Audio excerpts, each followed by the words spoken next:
Hi everyone, कैसे हैं आप सब। आशा करता हूँ आप सब बहुत ही चंगे होंगे, मस्त होंगे और मज़ेदार तरीके से आप पढ़ने के लिए बैठे होंगे। तो दोस्तों, आप सभी का स्वागत है हमारे यूट्यूब चैनल पर, जिसमें हम आपको करा रहे हैं बाल विकास एवं शिक्षा शास्त्र की प्रैक्टिस सेट की सीरीज़। और इस सीरीज़ में हम बात करेंगे महत्वपूर्ण क्वेश्चन का, और जो सीरीज़ है वो प्रैक्टिस सेट है, वो है नंबर 3।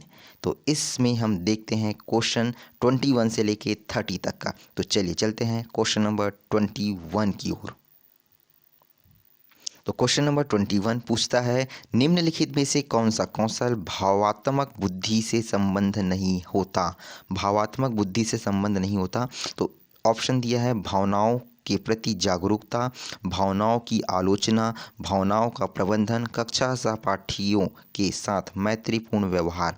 तो दोस्तों, इसका सही आंसर हो जाएगा ऑप्शन नंबर 2, भावनाओं की आलोचना। ठीक है, आगे बढ़ते हैं। क्वेश्चन नंबर 22, बच्चे फिल्म में दिखाए गए हिंसात्मक व्यवहार को सीख सकते हैं। यह निष्कर्ष निम्न में से किस मनोवैज्ञानिक द्वारा किए गए कार्य पर आधारित हो सकता है।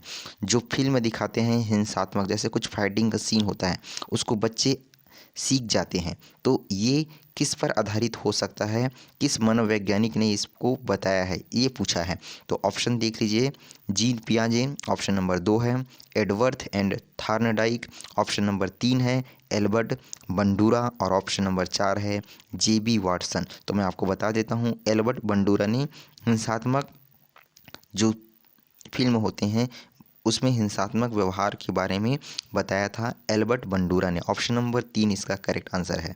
आगे बढ़ते हैं। क्वेश्चन नंबर 23, शिक्षार्थी फैशन शो को देखने मॉडल्स का अनुकरण करने की कोशिश करते हैं। इस प्रकार के अनुकरण को खालिस्तान कहा जाता है। ऑप्शन है आपके सामने, सामान्यीकरण, सामाजिक अधिगम, ऑप्शन नंबर 3 है प्राथमिक अनुकरण और 4 है गौण अनुकरण। तो इसका सही आंसर हो जाएगा ऑप्शन नंबर 2, सामाजिक अधिगम। नेक्स्ट क्वेश्चन की ओर चलते हैं। क्वेश्चन नंबर 24, एक प्रभावी शिक्षक अपने अधिगमकर्ताओं को सामूहिक क्रियाओं में सम्मिलित करते हैं, क्योंकि इससे सीखना सुगम बनाने के अतिरिक्त यह विकास करता है संघर्ष का, मूल्य द्वंद्व का, दुश्शिष्टता का और समाजीकरण का। तो इसका सही आंसर हो जाएगा ऑप्शन नंबर 4, समाजीकरण का। ठीक है, चलिए आगे बढ़ते हैं। क्वेश्चन नंबर 25, ये हमारा चल रहा है प्रैक्टिस सेट नंबर 3, जिसमें हम देख रहे हैं क्वेश्चन नंबर 25 अभी, अधिगम जिसके बिना संभव नहीं। अधिगम किसके बिना संभव नहीं हो सकता? शिक्षक के बिना, पाठ्य पुस्तक के बिना, प्रेरणा के बिना और निर्देशन के बिना। तो बताइए, अधिगम किसके बिना संभव नहीं है? बिना शिक्षक के भी हम पढ़ सकते हैं,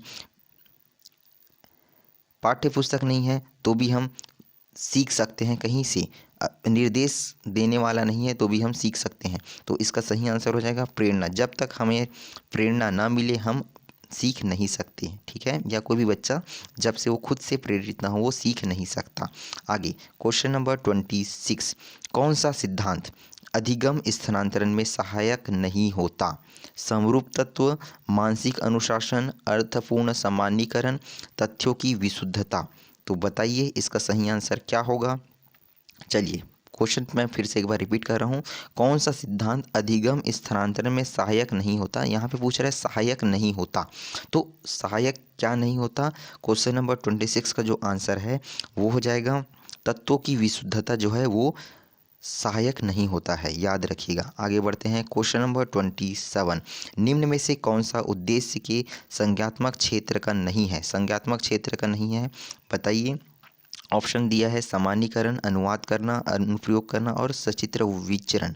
तो इसका जो सही आंसर है वो हो जाएगा समाजीकरण। ठीक है, सॉरी, ये पूछ रहा है संज्ञात्मक क्षेत्र है ना, तो सामान्यीकरण ऑप्शन नंबर 1 दिया है, अनुवाद करना दिया है, अनुप्रयोग करना दिया है और सचित्र विचरण दिया है। तो बताइए इसका सही आंसर क्या होगा। इसका जो सही आंसर है 27 का वो हो जाएगा अनुवाद करना। ऑप्शन नंबर 2 इसका सही आंसर हो जाएगा। आगे बढ़ते हैं। क्वेश्चन नंबर 28, विलुप्त होना परिणाम है। विलुप्त होना परिणाम है किसका? बताइए। पुनर्वलन का अभाव, अवरोध का, तनाव का, दमन का।